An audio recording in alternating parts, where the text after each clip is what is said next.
I remember Ultra Necrozma. Do you guys remember Ultra Necrozma?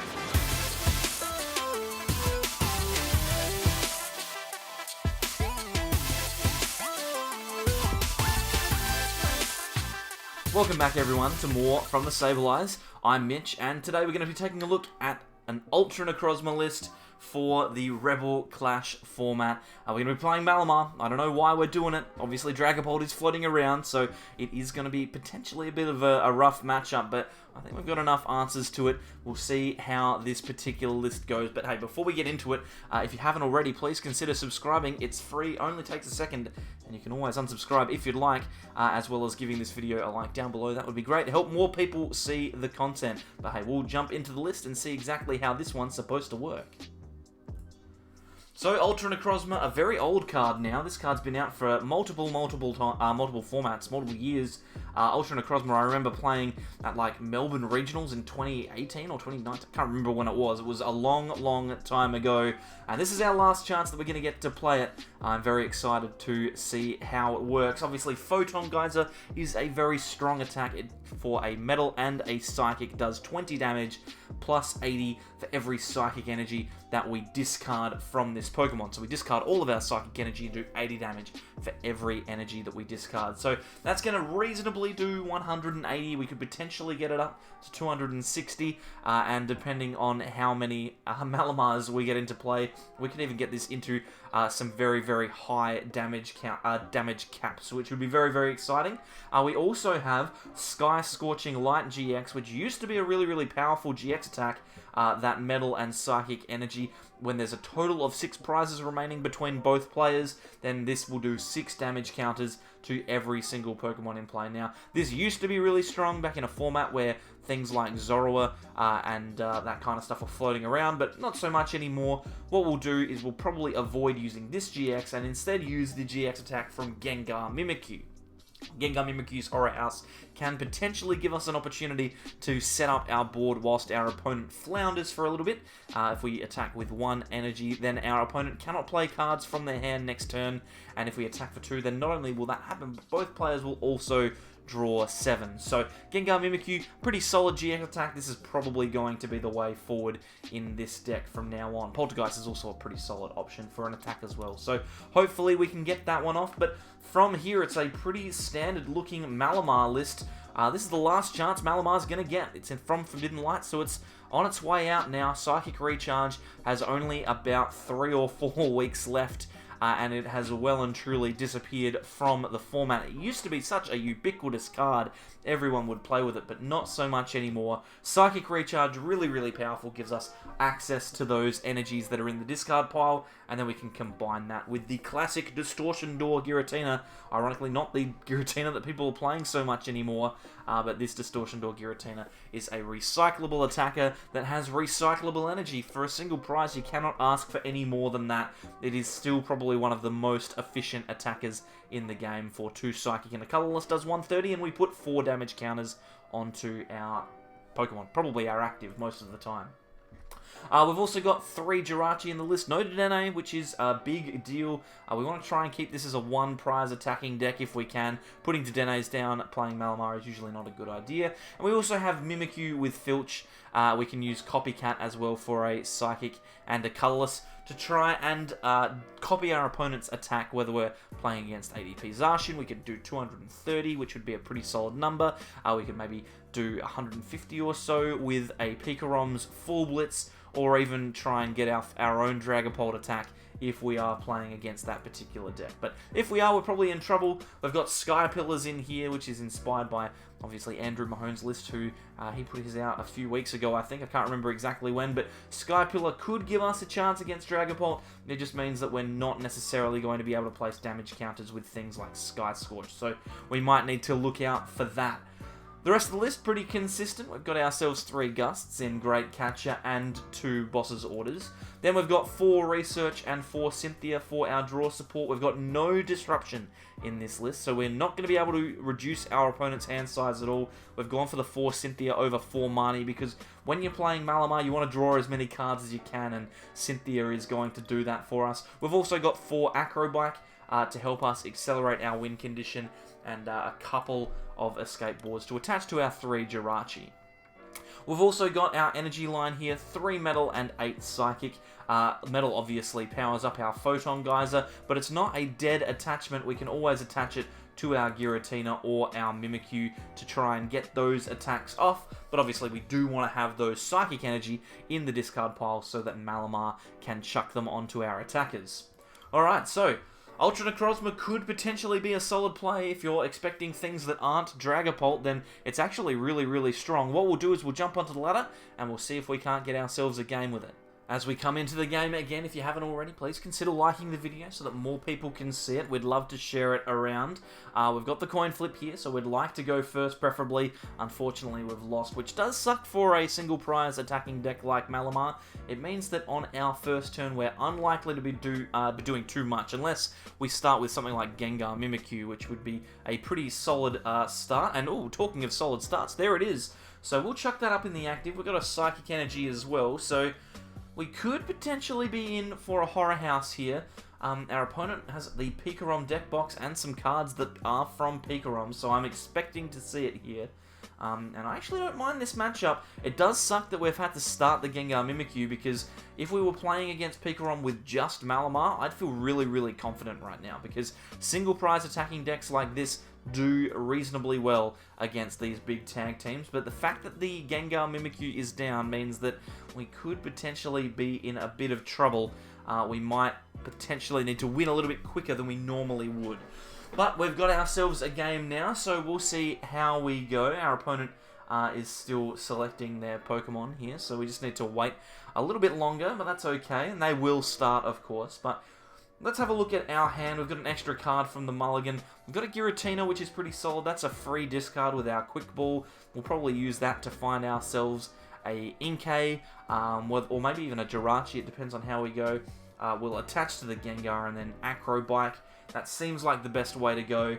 Our opponent here has pretty much all that they need on their first turn. They've got themselves a Pikarom with a Speed Lightning Energy, and they are searching out some other GX Pokemon with their Electromagnetic Radar, discarding 2 Lightning as well, so that's a perfect discard for Pikarom. Now they're going to be able to play down Tapu Koko at some point in the future and get maximum value. So they're looking pretty set, but we've got ourselves a hand that's going to at least buy a turn. I'm just going to have to wait and see what our opponent does come up with here. We've got a hand of 5, so they'll have 0 Aura and a 4 now, so we don't know what's in their hand anymore. It's not necessarily great. Oh, it's a Dene. Okay, cool. So we're looking for our opponent to have a lot of cards in their hand when we Horror House. If we do, then we're almost guaranteed to knock out the Marshadow in the active, and that's going to be really big for us, because we don't really want to take a knockout on 2 GXs here, 2 tag team GXs anyway. We want to get a knockout on one of the smaller GXs on the bench. So let's go with the Quick Ball here. We've got Inkay, just checking, we've got 3 Malamar in the deck, so that's not ideal to have 1 prize. We found a Cynthia, and we discarded Energy as well. That's super, super good. We can chuck down a Sky Pillar. Not that we're expecting it to do too much here, just to get it out of our hand. And then Cynthia, we found ourselves an Inkay as well. This is actually a really solid hand. I'm happy with this.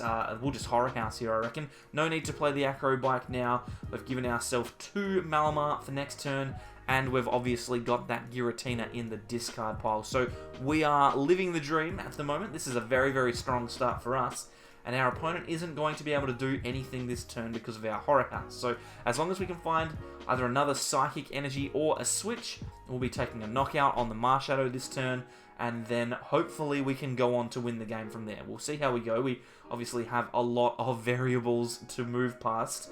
A Quick Ball here is pretty solid. Though, do we really need it? I think we'd prefer to just grab ourselves another Malamar. We'll Acro Bike first.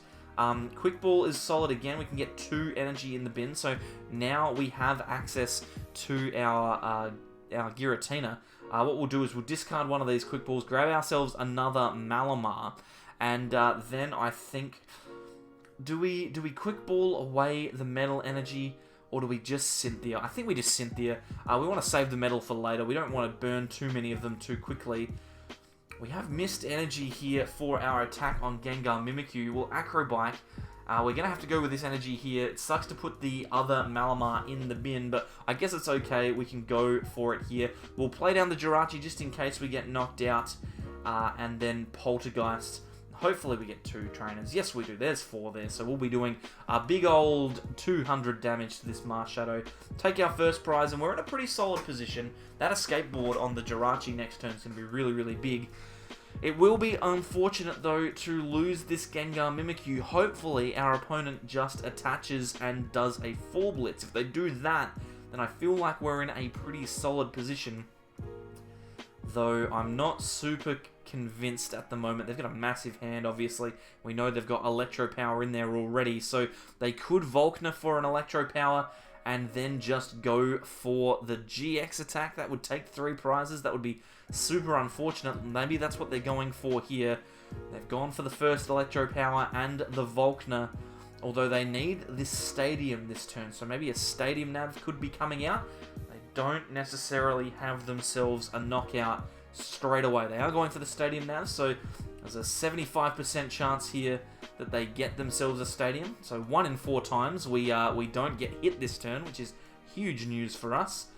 There's heads and heads, so there you go. That was that's just sometimes the way that it goes. I don't know if that maths is correct, by the way. It could be completely wrong. But they have got the attack this turn, which is all that they were looking for. Unfortunately for them, they're not going to be taking a knockout, and for us, that's really big. That means that we can potentially get ourselves a bit of an advantage here. They are going for an electromagnetic radar, so maybe going for another Dedenne to try and find those extra electro powers. I think we should be okay, though. Even if they do knock us out, that would be unfortunate, but I don't think it's going to be that big of a problem. We'll have to wait and see. If they do get the electro powers to knock us down, how many would they need? They'd need 2 more. So even if, yeah, they're not even going for it here. So they're just going to go for the 180. That's good for us. That means that we're going to be able to potentially save these prizes or force our opponent to get these prizes later. Now, they're full blitzing to the Raichu, which is good news for us. It means that they're not going to go for a Tag Bolt next turn. And we've got ourselves a Metal Energy here. There's a couple of things we could do. Unfortunately, the Ultra Necrozma isn't going to be able to get a knockout on Pikarom this turn. We're going to need more energy because it will only do 180 with our current board setup. I'm thinking what we'll do is we'll Inkay here. We'll grab ourselves another Inkay and then put the Giratina from the discard pile onto the bench. We'll put 10 onto the Zero Aura and 10 onto the Raichu. I think we'll also attach the metal to the Giratina, then we'll recharge. We've got 2 Psychic in the bin. We can manually retreat this Gengar Mimikyu, that's not a problem. And we can then research, and I'm going to go looking for our Ordinary Rod. If we can get Ordinary Rod here, I'll be super, super happy, because it means that we can put the Ultra Necrozma that we've put in the bin already back in the deck, and we can put in the Malamar that we had before. There is the Ordinary Rod. We can chuck him in now. We probably don't want to put the energy in, so just shuffling the Pokemon seems like a good idea. Well, not the Jirachi, I meant to click the Malamar there, and the Ultra Necrozma, and now we are in such a fantastic position, because we can potentially take big one-shot knockouts on these GX Pokemon now, which is going to be really good. We've half hit the Pikarom as well with Giratina. We're in a really strong position. They could potentially gust out the Gengar to take 3 prizes, but if they do that, then we can just control what our opponent is doing. And we've got Boss in hand, so if they do knock out the Gengar, we can just knock out the Pikarom. If they knock out the Giratina, we can just go into Jirachi, retreat, and then go back into the Pikarom from there. So we've got a lot of good strategies. Go into the Giratina, sorry. Said go into the Pikarom. We don't have any Pikaroms on our side of the field. We've got a lot of stuff to do here. And a good thing for us as well is actually our opponent's attached to the Zero Aura, so they're not going to be able to attack with Pikarom this turn. They are going to have to retreat into the Raichu, but that's probably what they want to do, right? They probably want to go into the Raichu so that they don't get knocked out by Giratina next turn. If they do go for the Gust, I think we win the game. I think it's as simple as that now, because we can take big knockouts before they can.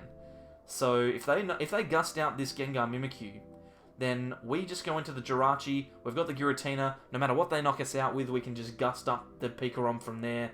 and then all we need to find is like a Metal Energy and a Gust again, and we're onto an attack with Ultra Necrozma. So I think this is pretty solid.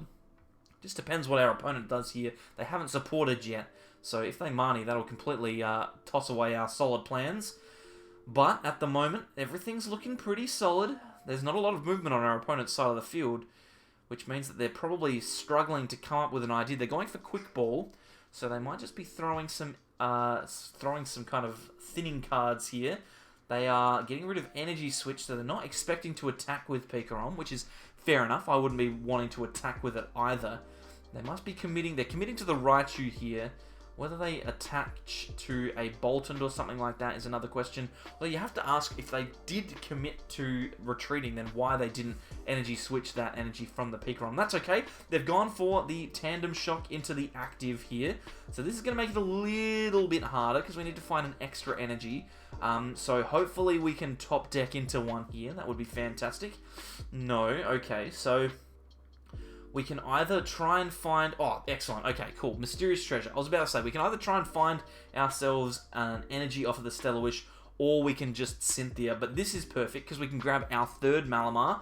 We can put that into the field of play, and now we've got ourselves a Giratina that is able to attack. We can... actually, we should not Distortion Door now. We should Gust first, because we're about to take a knockout on this Pikarom. I'm just double checking that we have the energy here. Yep. Okay, so we will bring out the Pikarom, then Distortion Door, because we don't want to waste these damage counters. We'll put them down. Same two Pokemon, I'd reckon. Raichu and the Zeraora. They're the most likely to come into the active, I would think. Although, to be fair, the Boltund probably could. But at the moment, the Boltund is just that little bit too far out of our range for a knockout. We'll use our Psychic Recharges. We'll get a whole bunch of energy onto this Giratina, and then we will retreat into that Tina and take 3 prizes. And that, if you ask me, is a pretty solid turn. We can put the 4 damage counters onto the active, doesn't really matter, and then take 3 prizes. And we are 1 knockout away from winning this game, which is absolutely huge news. We've got a Psychic Energy, we've got a Cynthia. Okay, so let's have a think here. If they do attack with a 2-prize attacker, then only Zeraora is a Pokemon that we're able to knock out. So Boltund we can't knock out with Ultra Necrozma because we will need... Oh, I guess we could. We need Ultra Necrozma Metal Energy, and we've got 3 Malamar. So if they knock out the Giratina, then we could potentially get it. We could. But I don't think... I think the gusting out the Giratina is going to be a bit of an issue. We've got Psychic and Metal in the discard pile, so... Yeah, we probably need this Giratina to get knocked out this turn. They are gearing themselves up to attack. It's just a matter of which Pokemon they choose to knock out. They're going for Eldegoss here. So they could be grabbing themselves... Yep, boss's orders. Okay, so they're going to kill the Gengar Mimikyu. They're going to knock that Gengar Mimikyu out and take 3 prizes. It leaves us in a very interesting position. We could do a couple of things here if they do this. Because if they Gust knock out the... Oh, we're getting Stamped to 2 as well. That's not good. That is not good at all. We've got ourselves Escape Board and Inkay. Neither of those cards are particularly strong for us. But if they do knock out our Gengar Mimikyu, then we do have a powered Giratina. So it's fine. We're more than happy to just Gust into... just not Gust. Hit into that. That's not a problem at all. This is a really interesting position to be in. It all depends on what we get off of this Stellar Wish and the top deck, I'd say. If we get anything off of the top or the Stellar Wish, then we should be going well. Top deck is Quick Ball, so that's not super good for us, although interesting situation. How many did they Gust? They discarded some stuff early, didn't they? I think they discarded a couple of Gusts early. Let's Stellar Wish, see what we find. Okay, let's grab the Cynthia here. Cynthia is interesting because we could let's just Quick Ball. We'll get rid of the Inkay. Let's grab an Ultra Necrozma. We've got energy left. Let's grab Ultra Necrozma. We could potentially get ourselves a big turn here. I'm just trying to think, because if we have 3 energy, so 3 Malamar onto this Ultra Necrozma, we could just win the game. So I'm thinking this might be worth grabbing. But if we do play it down, then our opponent could just gust it up and win the game. Let's see how many gusts they've used. Great Catcher, Double Boss, and Eldegoss already gone. Okay, so we could potentially play this down here. I don't think Pikarom plays any more than those 3 gusts. So if we don't knock anything out... Oh, that's really disappointing. Okay, so we're not going to get the knockout this turn, but we do have the switches and stuff, so that's okay. If we had found the Metal Energy there, we would have been able to just win the game, right? Because we had the switch, we could have retreated into... switched into the Giratina, and then retreated that Giratina, and then switched again. So we got all of those cards. But yeah, we're just going to Shadow Impact here. This Ultra Necrozma should be safe on the bench. Should be. Should be safe, because I don't think Pikarom plays any more than 4 Gust cards. So we're going to take the risk in doing this. If they don't play any more Gust, if they take the knockout on the active, then we have ourselves a really, really solid chance of going on to win this game, because we've got 2 energy already on the Ultra Necrozma. If they knock out the Giratina, we'll have 3 in the bin, so that'll be 5 Psychics. If we find a Metal, then that'll be something like 400 damage, or 420 or something, some huge amount of damage. So we should be in a pretty strong spot. But that stamp, again, I'm getting really ruined by these reset stamps here. We do have the Jirachi, so it's not a problem. But yeah, we are going to need to find that Metal. If we find the Metal, then no matter what our opponent attacks with this turn, we will be able to win the game. So, as long as they don't have Gust, we should be fine. And I think the fact that they're taking so long to make a decision here means that we probably are safe. They're trying to decide, okay, what are our best chances of winning here? This Jirachi on our side of the field means that we are really, really likely, with 18 cards left in deck, to find ourselves a supporter, because we've only really played Cynthia's so far. We've not played too many researchers, so we should be okay for those supporters. They're playing down an air balloon, so there's a lot going on our opponent's side of the board here. They obviously can't afford to leave Boltund in the active, so they can't attack with that. They're going to need to retreat into the Raichu and attack with that if they want to. They want to take the knockout, because if they attack with the Boltund, they lose the game. So they can't possibly do that. They're going for the Volkner here. What could they be doing? What are they looking for? If they're just sitting here wasting my time whilst they've got another Great Catcher, I'll be very cross. Tag switch. Oh, this could be a big play. Okay, so we've got 50 HP left. We could potentially be looking at a knockout. The Eldegoss does 50, I think. So we could be looking at a knockout from Eldegoss. They're going for the tag switch here. So they're going to move 2 energy from their Raichu to their Eldegoss, probably. And then knock out the Giratina and put the Eldegoss back in the deck or back in their hand. No, they're going for the Dene. Okay. So we might be looking at like a Tingly return here. That could be what they're doing. Here's the switch. They don't need to use that switch. They can just retreat for free. Yeah, we might be looking at Tingly return. I think the Eldegoss play might have been better, but maybe I'm misremembering the amount of damage that it does. So Tingly return will put the Dedenne back in their hand and knock out the Giratina. It means that we get to put the Jirachi into the active and go looking for a supporter. If we find it, then we will be able to go on to try and find that Metal Energy to win the game. So let's see, we've got the Giratina in the discard pile. Our opponent takes 1 prize. They are a single prize away from winning. The Alolan Raichu comes into the active. Here we go. The Jirachi is the key here. If we find it, we are good to go. Research off the top deck. That is a big, big card. Let's play this. If we get Metal Energy, we win the game. There's the Metal. Alright, let's do some Psychic recharges here. We will recharge all of our energy to this Ultra Necrozma. We've got Great Catcher as well, so I'm not even going to bother doing the maths. I'm just going to gust up the Zero Aura and knock that out. I mean, we're doing enough to knock out the Raichu anyway, but this way we just guarantee it. We can retreat into the Ultra Necrozma, gust up the Zero Aura, and take ourselves our last 2 prizes with Photon Geyser. Bang, what's the number in the end? It is 420 damage. That is certainly a large number. And hey, it took a while, but we got ourselves a win with Ultra Necrozma. So it's the last chance that Malamar is realistically going to get in this format. Ultra Necrozma has obviously paired quite well with it across the years. It's going to be sad to see this deck go. I really like it. I've played it multiple times. I've played it in Melbourne Regionals, played it at Melbourne Internationals when it was that kind of Zoroark format. Really, really strong deck. Really, really good. So it's a shame to see it go. I am glad, though, that we did get one more chance to play it. Thank you very much for everyone coming along today to check this one out. We appreciate your company. If you haven't already subscribed, then please consider doing so. Click the button that's just here. Over on this side of the screen, there are some videos that you might enjoy, as well as a playlist for our Rebel Clash deck lists. If you're checking those out at the last minute, there's over 60 of them now, so get in and take a look. Apart from that, we'll see you all next time for more from the Sableyes. Bye.